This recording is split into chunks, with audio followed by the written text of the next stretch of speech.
Okay, this video is a bit different. It is in fact a review of a power station courtesy of ALLPOWERS.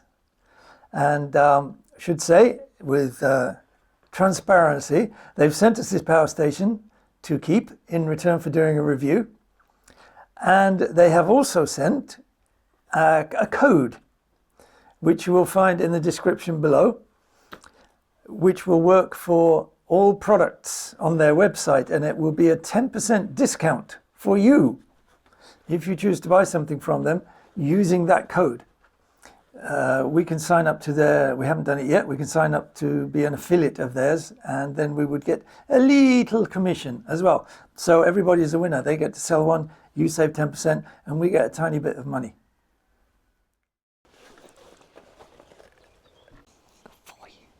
Okay, so as promised, we are going to have a look at this here device, which was sent to us by ALLPOWERS. And what it is one of these power stations. Comes with a nice cover, actually. Yeah, like it. Let's take it out. Excuse me.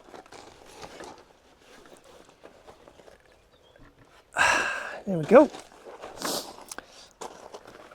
So one of these power stations, if you don't know about these, they are basically a big battery with various ways to recharge it and various ways to get the power out.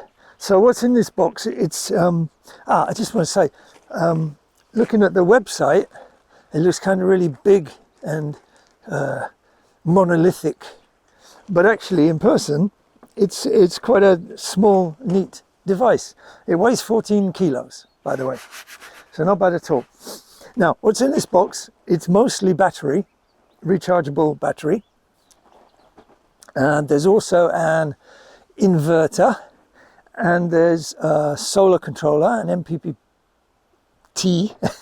MPPT controller, and the battery management and various other bits and pieces. So this battery has a storage capacity of 1,451.6 watt hours, which is very precise. Okay, you need to know the watt hours, then you can very easily work out how long it will run a thing for. You just divide the power requirement of the thing, like 100 watts, into the storage capacity. And then you know how long it will last for, and you can roughly work out what it can power and what it can do. Also the inverter, which converts the DC from the battery into AC, has a 2,300 watt capacity, so it will power something up to 2,300 watts.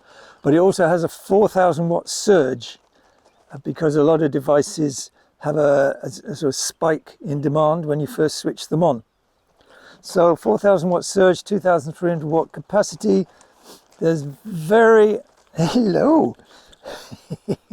there's very unlikely to be anything in a domestic setting, at least, that is going to be too much for that to handle. So yeah, where were we? Battery, go on, down you go, I'm busy. Three different ways to recharge this battery. First one would be on the back. One has a normal kind of socket, and you get this lead with it, which is basically like a kettle lead. You just pop that in there, plug this into the mains, if you have mains supply, and then that will recharge this at 1,500 watts. And that means it will recharge from more or less empty to more or less full in just about an hour, like that, which is pretty good. So that would be your mains recharging. So if you're off grid and it's completely nuclear winter and there's no power from your solar, well, you could just go to the cafe or to a friend's house or something and plug it in the mains there. Yeah. Another way to recharge it would be from your car. Okay, so you also get this lead, which has the plug to go into your lighter type 12 volt socket in the car, and it has the XT60 connector here, which goes into there, plop, and then you can charge it if you're driving along in your car. Third way to recharge it, and of most interest to us, of course, is through solar. Now, you don't get a solar lead with this unless you also order a panel. ALLPOWERS do folding panels, which are very nice, apparently. We didn't get a panel with it, so I got my own XT60 lead. Hang on, sorry, Baba. You went down. Okay, so I got this lead here from there to there, from good old Amazon. Cost me all of about €9. And then this again would plug into the XT60, and then that just plugs into your solar panels or solar panel, and then you recharge it through solar, and that will give you you can have up to 1000 watts of solar coming in, which is pretty high for this kind of device. We'll just show you briefly charging and what happens. This is plugged into a panel, which is just up there. I bought a second-hand 300 watt panel. It's not really in full sun, but anyway, if I switch it on, just long hold here, and he comes on. Here we have a display. If I plug in this panel, let's say it's just one 300 watt panel that is not really in a lot of sun, but this should start giving us a little bit of power. Pop him in. There we go. See, it's come up to all of a mighty 7 watts. Okay, but obviously as the sun, we're still quite early, as the sun comes over, then it will get a lot more coming in. But there we go. It's as simple as that. So looking at the display, obviously we've got battery capacity, we've got power in, which is at the moment 8 watts. We've got power going out, which is at the moment nothing. We've got, it just means it's going to last 99 days, but yeah, don't know what that means. So the circle runs around when the... That's just telling you it's charging. Looking a bit more closely here, we have 4 AC 220, 240 volt sockets there. Over here we have a 12 volt outlet, so that would be for your car cigarette lighter type appliance, like a 12 volt fridge, for instance. You could run it directly off that. And then underneath that we have USBs. You got 2 100 watt USB C's, and then you got 2 12 watt and 2 10 watt normal type USB outlets as well. So with these USB-Cs 100 watts, you can charge a computer, for instance, without having to plug your main power supply into one of these. You just plug it straight into there and you get 100 watts output. Hello, Rita. Come back again. It's very nicely written, all, you know, if for people who find this all confusing, the electric stuff. Yeah, you can't go wrong, really. And here you have to push... Okay, here, this is your main power button, or you can change it, actually, how long this display stays up. I think it stays up for about a minute at the moment. If it's off and you want to see what's happening, just very quickly press that when it comes back on. Okay, so there is an app which you can get. It shows you the same information here as here, and you can switch the functions on and off through the app if you're really lazy. To access the app, you would long press this button which says DC on it, like so. You get a little Bluetooth sign coming up there, and then it will connect. I'll switch that off, long press again, DC, the Bluetooth goes off. To get power out of these sockets, you would press this button which says AC, blip, and then you get a little plug sign coming up.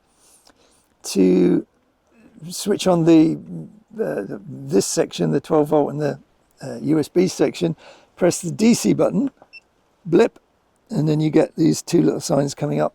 shows you this side is active, and then also to switch it off. Do you know why this actually is? Why is it not always just on? I don't know.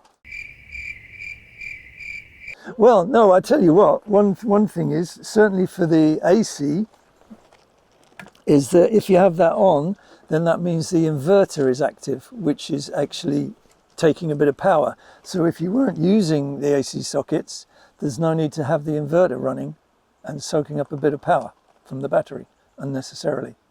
Speaking of which, let's just see what happens when we take a bit of power out. I've got a drill here, and it's a 700 watt drill supposedly, although it won't take that much because it won't be under load. But let's just plug it in. Oh, I'm on AC, so that should be working. Now, when I activate this, we're going to see a power draw where it currently says 0.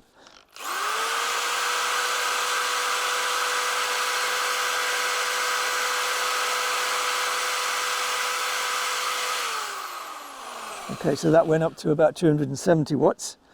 Well, that's kind of handy. So whatever you plug in, you can see what it's taking out, and then you also get a readout down here of how long it's going to last if you just leave that running with no power coming in. And obviously you can just keep plugging more things in and you can see how many things you can plug in before you're likely to start reaching the limit of the inverter. First, a little word about the battery. In most of these devices, we have these days a lithium iron phosphate battery. Abbreviation is LiFePO4. This is not one of them. This is what's known generally as a ternary lithium battery, which basically just means it's a different battery chemistry. It's lithium, but it has different other elements. It's maybe nickel and cobalt. Anyway, it's a different chemistry. And there are pros and cons. So with this one, this type of battery, they are quicker to recharge, and they have a higher power density, which means more power storage in the same size of battery. So that's all good for this. The downside of this type of battery is that they don't last as long. They're not as good for as many cycles. Generally what I've found through Googling is about half as many cycles as a lithium iron phosphate, which doesn't sound good. But when manufacturers come up with these ideas of how many cycles a battery is good for, remember they're testing them under ideal conditions. They're going a full cycle, like full to empty to full again, every 24 hours, repeatedly in perfect temperature and so on. In reality, you don't need to get too hung up about the longevity stated of a battery, because how often are you really going to do a full cycle? We almost have never done a full cycle. You usually just drain it at partly, maybe 30 or 40%, and then it gets charged up again. In reality, you know, how long it's going to last is probably way longer than you'd think. But the other point is that these cells, all these lithium cells, degrade over time. And from what I've found out, it's more likely that you're going to get degradation from sheer age than through cycling.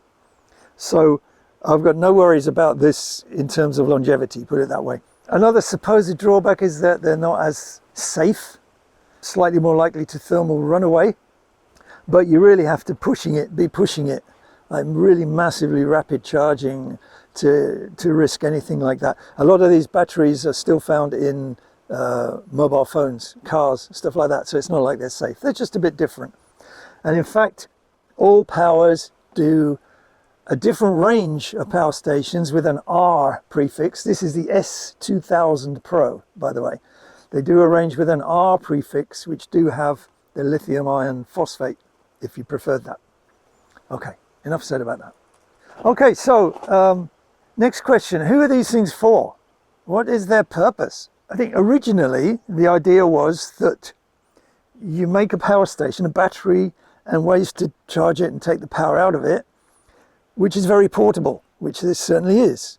And if you're going camping in your car, or you've got a boat and you're going out for the weekend on your boat, or even if you've got a shed in the garden that doesn't have power to it, you charge this up in the house, take it out to the shed, and then you've got something where you can plug in lighting and your power tools, and happy days. And that's definitely a great way to use these things. For us, obviously, we're living off grid, so it would be perfectly possible, and I know a lot of people do, use one of these power stations as your solar power system for your off-grid house. With that in mind, it's foolproof. It's like solar for dummies, really, because literally all you do is plug in your panels and plug in your devices, and that's it. You know, you don't have to worry about what battery to match with what inverter and how to wire it all up and what fuse to put where and stuff like that. So if you're very unconfident about that sort of thing, or you just don't want the hassle, there you go, and it's all in one compact, neat unit with a nice display, so you understand what's going on. And obviously we have solar power already, made up of different separate pieces, separate inverter, separate batteries, separate controller. But what we'll use this for is a backup system. So it can keep it charged up, and if we have a run of days where we don't get any power in because it's really, really grey and nasty, then we can use this, especially Katja can use it, to charge up her computer, which is something she uses a lot for work. If we were to build a tiny house, for example, a separate tiny house, a guest house or something like that, then pop a panel on the roof, this inside, and there you go, guest house has power just like that. There's one more feature of these, which is UPS, an uninterrupted power supply. So what that means is that you would plug in your mains power lead into the back. Obviously you've got to be on mains power, okay? So you plug in the mains power to the unit, and you plug in to your wall socket here, and then you plug your devices into the unit. Now, and then normally it's drawing power from the mains. It's just coming straight through, as it were, to your devices. If you had a power cut, then within, it's stated 15 milliseconds, this device switches over to the battery power and starts feeding from that to your devices. So if you were on a computer and you had a power cut, you wouldn't even notice 15 milliseconds, but you wouldn't suddenly lose power. Or if you've got this, if you've gone away for a weekend and you're worried about maybe a power supply, you could plug your freezer into this. So if there was a power cut, this would then keep your food frozen. You wouldn't lose it all. So that's an extra, potentially very useful feature to have. Okay, so this is a company, ALLPOWERS, Power Your Better Life. This is the warranty thing and instruction book in here. We will of course put a link to ALLPOWERS and this device in particular, but go and check them out. They're not overpriced. I think this one's currently retailing at under €900, by the way. Yeah, but just a big thank you to ALLPOWERS for getting in touch with us and asking if we'd like to take one of these and have a look at it. Make a review. We were a little bit delayed for various things, but actually it was good because it's given us a chance to actually use it and see how it works and get used to it. And yeah, I like it. I like it. And by the way, even when there's lots and lots of power coming in or going out, it's got a couple of fans here, but they're very quiet, I must say. I saw another review of this device some time ago and he said the fans were noisy. Maybe he just had a bad one, because these fans are really quiet. No complaint at all. Thank you, ALLPOWERS.